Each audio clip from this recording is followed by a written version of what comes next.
Three, two, one. This is Nick, And this is Amanda. and this is the Performance Plate Podcast, where we give you bite-sized bits of information based on nutrition and exercise science to improve your overall performance.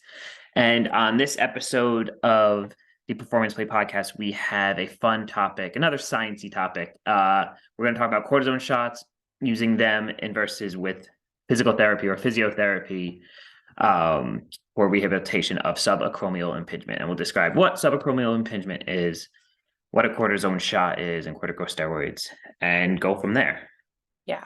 So you're obviously going to take the wheel on this one. And I Yes. think it's important to just define what subacromial impingement is and who experiences it, who's prone to it. Yep. So realistically, subacromial impingement is a broad term for the narrowing, so the smalling down of the space under your acromion. And a lot of people may not even know what their acromion is. So what is your acromion is it's actually like your shoulder has a roof to it. Think of it that way. And the acromion sits on the top. So that's the roof. And then you have your shoulder joint that is your humerus part of the shoulder bone sits under that acromion, and that's where it is. So it's actually the acromion is actually part of the scapula, which is your shoulder blade. That's the top of that as well. It all connects with your collarbone, and that's kind of where the acromion is. So what that is, subacromial impingement is just sub is under, so under the acromion, and it's the narrowing of that space. So what they say is the muscles that go through there and the tendons that run through there with the rotator cuff can get impinged upon, or impingement, or just really it's a fancy word for pinching.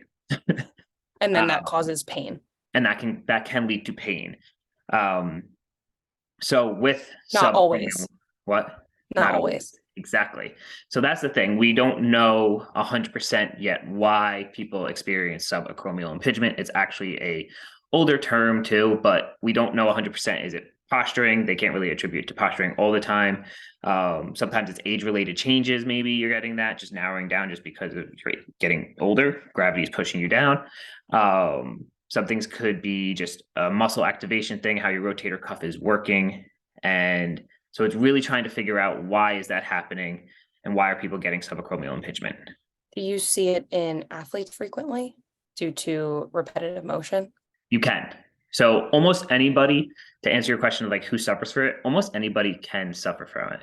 I've seen people that realistically just put dishes away and just sit on their butt. I've had it.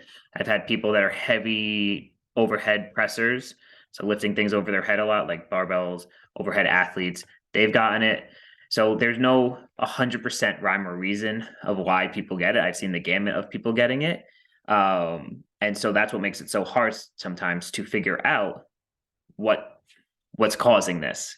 Mm-hmm. So and that's where it becomes interesting, is asking what the root cause is. Yes. Because couldn't it, like for someone that doesn't do much, couldn't it be due to weak muscles or not Mhm. using that enough, Yeah. where an athlete might be using it too much? Yep. Yes. So really we have to, as therapists, physios or physical therapists, we have to dive into deep of what we think is causing the problem.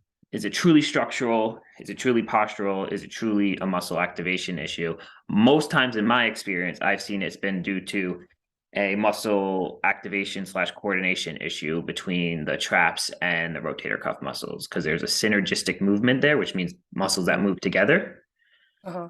And that is where I've seen an issue with impingement.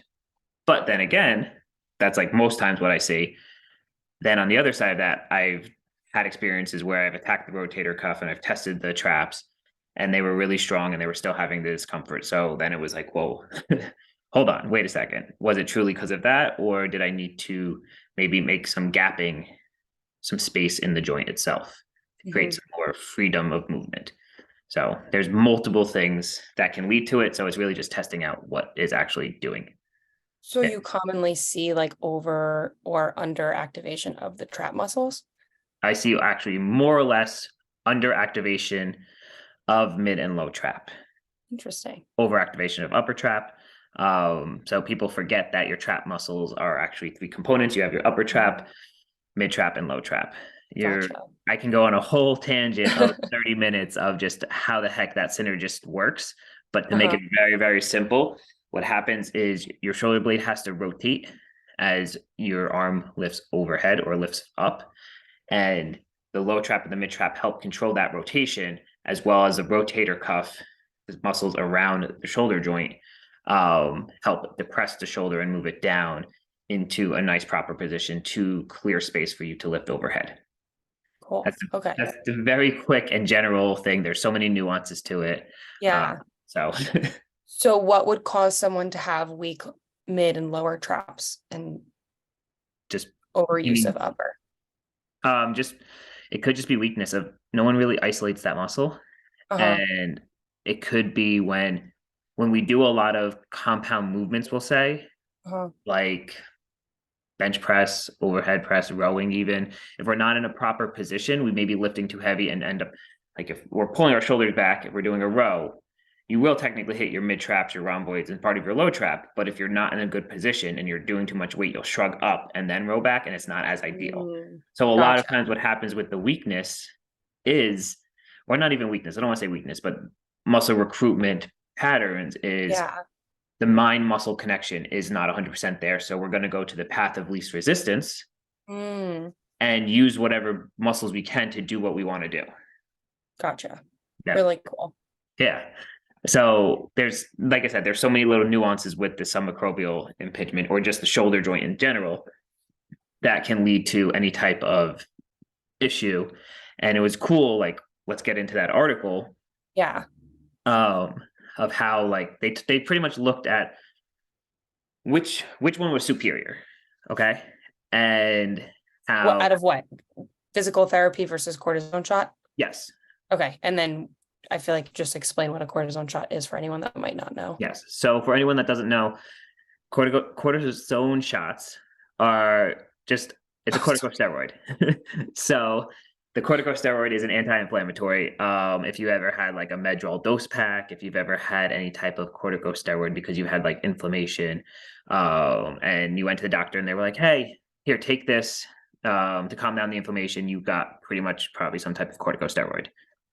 The difference of a cortisone shot and a corticosteroid pill is cortisone shot is localized to that area. So you get a shot in the area. Ideally, if it's your shoulder, it's going to be in the shoulder by the acromion to where the painful spot is. So it's very, very localized. And then you don't get the whole having to go to the bloodstream, the second pass effect, and all that stuff with using a pill. So that's what a cortisone shot is. And it kind of just is a very, very quicker way of getting to the spot that you need to get a shot done. So you'll see it in like hips, knees, shoulders, because it's very, very localized. Okay. And now this article looked at whether that was more helpful Mm-hmm. or physical therapy was more helpful in terms of alleviating the symptoms of Yes. subacromial Pain. impingement. Yep. Pain. Yeah. So symptoms usually with subacromial impingement are pain, decreased range of motion, decreased function, and weakness. And it's hard to say if the weakness is correlated to actual weakness or just pain, because when something hurts, we've all been there. If something hurts, you don't do that anymore, and it's like, ow, that hurts, and so you can't tell if it's truly weak or it just hurts. You know. And so that's what they looked at. They looked at in comparison all of those factors and where in the time length each one was. So like which one was more superior than the other. And long story short, they didn't find that one was more superior than the other. They kind of can both help. And that's a nice thing. It was an interesting thing to note in the study we are looking at that if we take a 12-month span, so early rehab would be 3 to 4 months, mid rehab would be 6 to 7 months, and then end of rehab, we'll say, or end of recovery would be 12 months. Now, that's not saying, for anyone listening, that's not saying if you have this or shoulder pain, it's going to take you a year to fully recover. This is just the study they used and how long they tested everything. But it was interesting that at about halfway through, they were like, as physical therapists, you should make a call with your patient as well, because if you were going to use a cortisone shot, it showed that a cortisone shot halfway through care actually can get that person over the hump if they're not fully there yet. So it was like, make your discretion as a therapist what you think the next step is. So work obviously closer with the the orthopedist and figure out together what is the best step, also with the patient. And Gotcha. that's where a lot of it came. But you have to weigh out the negatives of corticosteroids or cortisone Yeah. shots, Yeah. like So you what get are them. the negatives? So negatives are you can get pretty much immune toxicity, we'll say, but that's a big term for just your immune system get a little damaged. Nothing crazy though. And then you can also get um, damage to the cartilage and tendons and all that stuff long term wise. So way after use and things. So it's a quick fix, but it can lead to um, Downstream issues. yeah, downstream issues. Especially, I mean, this is if you probably use, and they say that's if you use multiple ones, because you can only get two, just for everyone listening. You can't get them like back to back to back. You can't walk in on Monday and be like, oh, I got a cortisone shot, and then Tuesday get another one, and Thursday get another one. And it doesn't work that way. You do have to take time in between. Usually it's about 3 to 6 months, depending. Yeah, that's Um, what I was going to ask because people aren't even able to get them before that, even if they're yeah, in a lot of pain, right? And why yep, is that? Just because of that's the the way it effects that works. it can have? Yeah, you have to wait. But there are people that may get it every few months or so, and that's where those long-term effects can actually take place.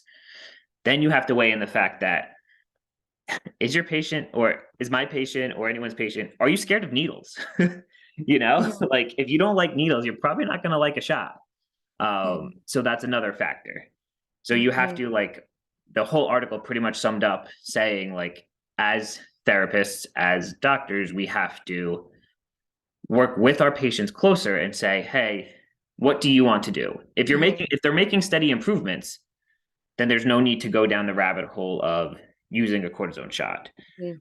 It was pretty much saying that like they're not making improvements and you can't really figure out anything else, it's you can try it out and see what happens from there.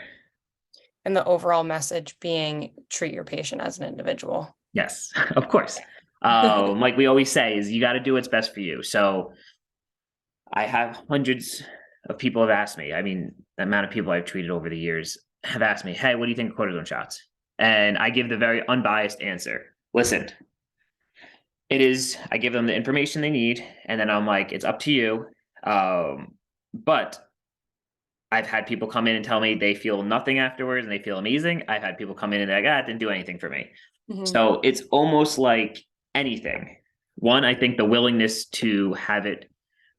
of wanting it to work may be something to think about as well. Like Mhm. if you didn't want one and you don't believe a cortisone shot is going to help you, maybe it won't. It's like taking Advil. If you know Advil will never Yeah. help you, you're like, Advil does nothing for me. There's Maybe, always a little bit of a placebo effect with anything like that. yeah, of course. So Have like, they done studies on that before?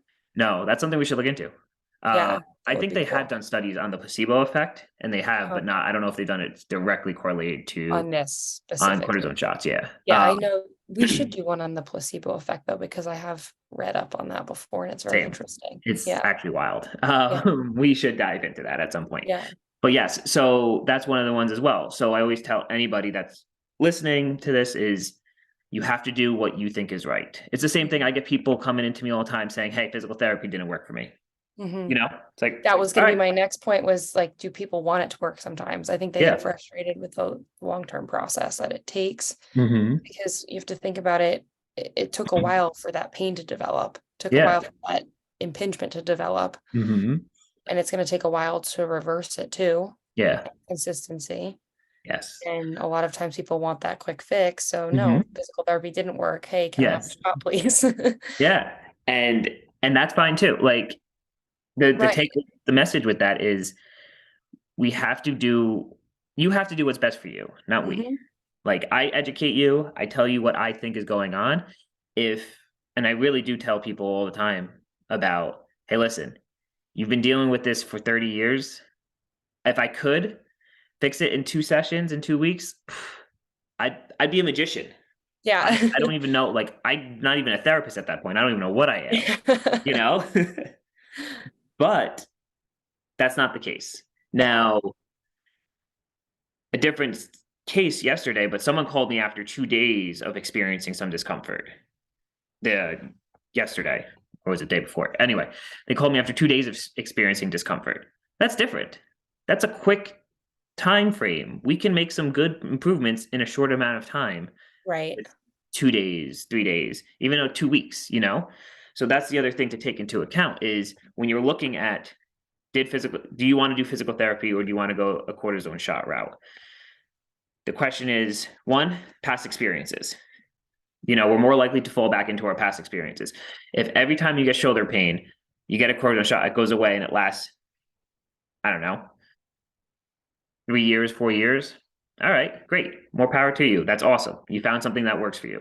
If every time you get shoulder pain and you're like, hey, I got to go see my therapist, and it works every single time for you over the years and all that stuff, over like a 20-year span, that's great too. So we tend to go towards our past experiences. We tend to go towards things that have worked before. So the hard part is explaining to people when they ask, what should I do? The phrase I like to use is, what do you want to do? Mhm. You know, Yeah. what do you want? Like, Given how long they've had the pain for, how mhm, limiting it is, what their schedule allows for. yes, exactly. And always try and be like, listen, after 4 weeks, I always reassess with people and be like, how are we doing? How you feeling? I mean, every session is like that, what's going on? Tell me something new. How are you feeling? Any changes, good or bad? And they tell me. And I try to highlight the positives, also be realistic with the negatives, Mhm. and or just tell them this is normal. This is how you should be feeling. So when you're thinking about, like this article said, which one's superior, it's really what do you want to do? Which one is superior is really for the patient what they actually want. Which one is superior might not be the best question. Exactly. Yeah. The best question is like, what is the root cause? And then two, like what plan of care is best for that Yes. individual. Yeah. And it really depends on, really, really does depend on your activities and what you plan to do again for the rest of your life. Do you feel like a lot of times the shot may be overused because people don't actually dive into what might be best for that individual or Could be. explore that with them or see what they're willing to do? It very well could be 100%. Because you don't, I don't know if they've taken the time with the person, if they were just like, oh, just this is what always works, so we'll do this. Mhm. So it could be that, not really asking the deep questions of like, what do you want to do? Yeah. All of that. What have you tried before?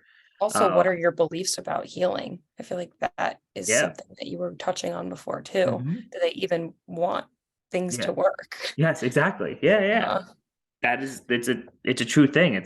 yeah. So it could be overused, and in that aspect, because it does give you pain relief. Don't get me wrong.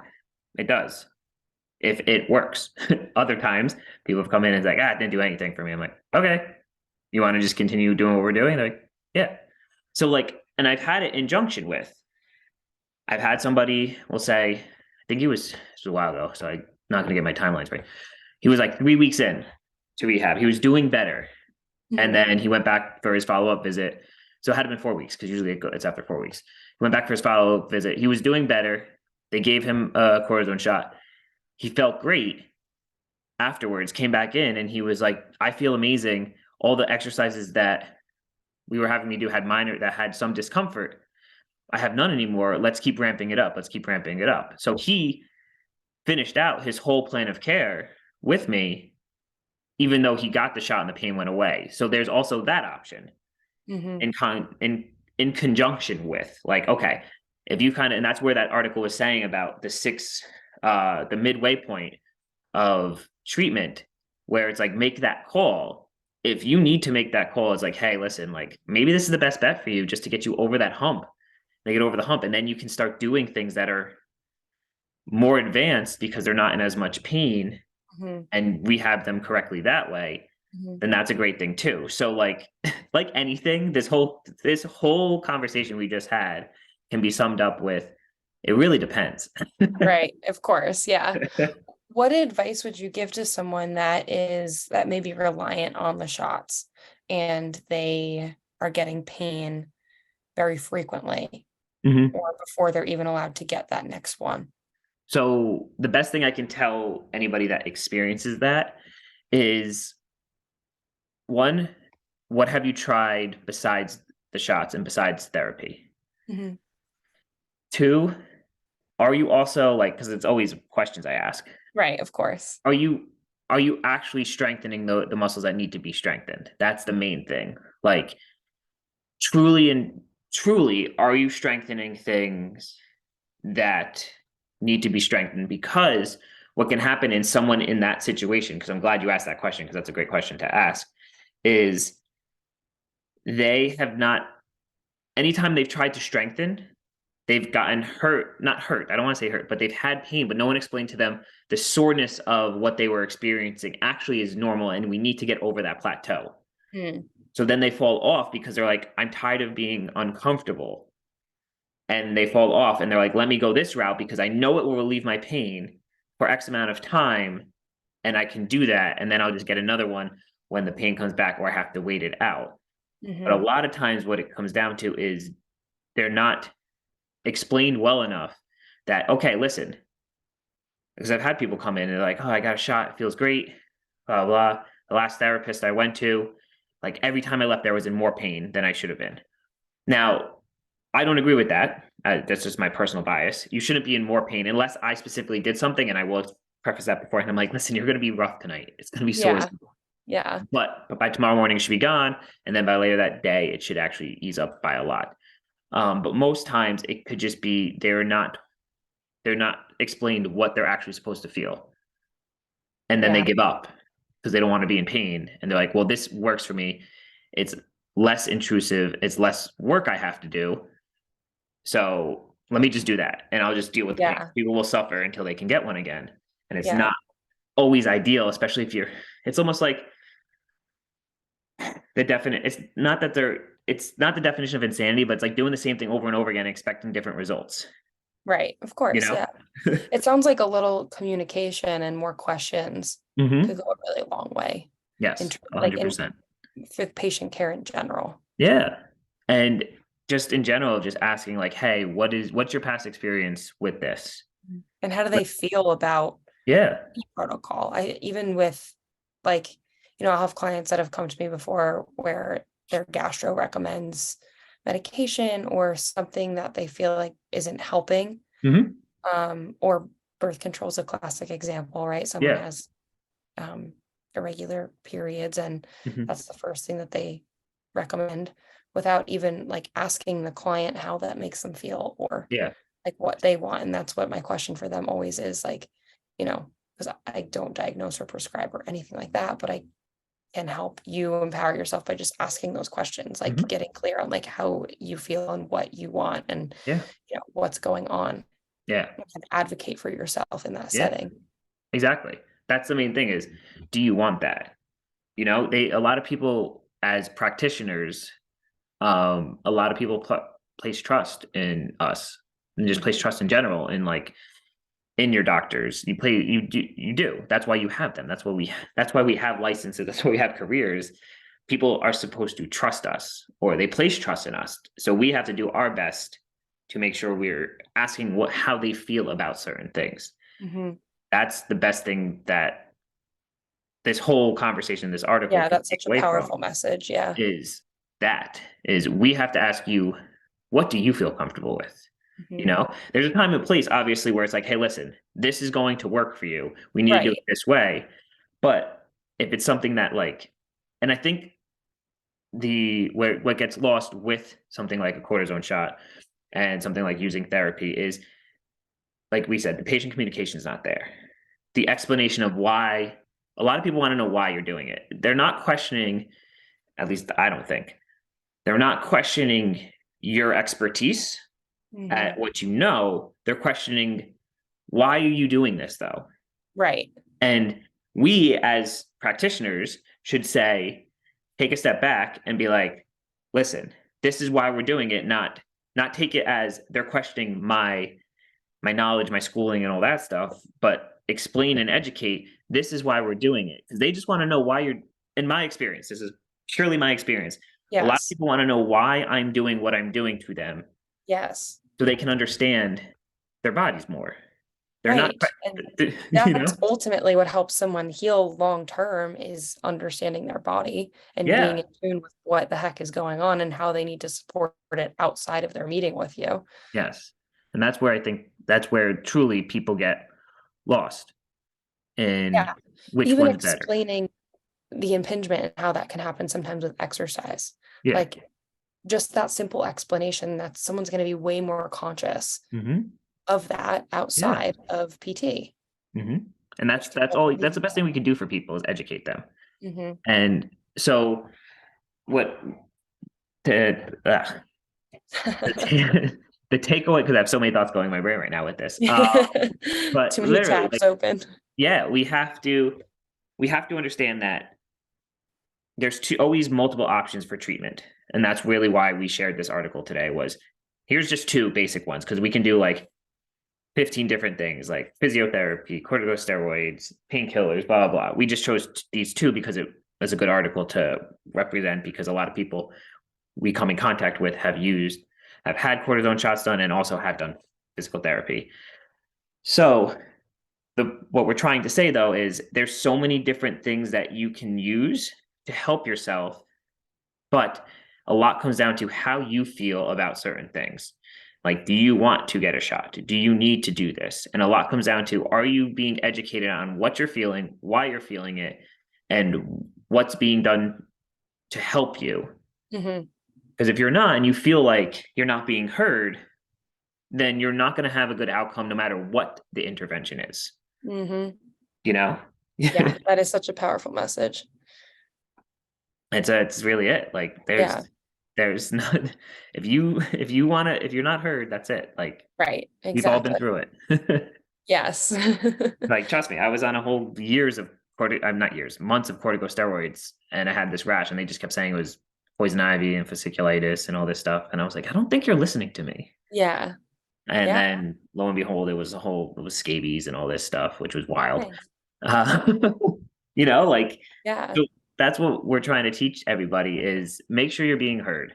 hmm When you're choosing interventions, one works better than the other. Sometimes there's no superiority, we'll say, or one working better than the other. They can always work in conjunction, yes. But what it comes down to is one, your past experience with it. Two, were you educated on what you needed? And three, do you truly feel comfortable with that intervention? hmm And then if all those questions are answered and you feel really comfortable with your doctor and your practitioner and all that stuff, by golly, you do what you got to do. Amen. Right? Yeah, So absolutely. I hope everyone enjoyed this episode. Amanda, can you think of any questions before we wrap this up? More about subacromial impingement and think steroids and so. all that stuff. I think you answered them all. Nice. So thank you for tuning into the Performance Plate podcast and our lovely conversation of cortisone shots versus physiotherapy for subacromial impingement. Like I said multiple times in this thing, is the takeaway truly is do what's best for you, have open conversations with your practitioner, and if it's not broke, don't fix it. So if you find something that works for you, use it and make sure that you're being heard. hmm If you like this, awesome. Give us a rating on Spotify. Tell your friends, tell your family. The more people we can help and educate, the better, because we love doing this stuff. And then until next week, Amanda, we're shooting another fun one. So it's going to be good. Thanks, Nick.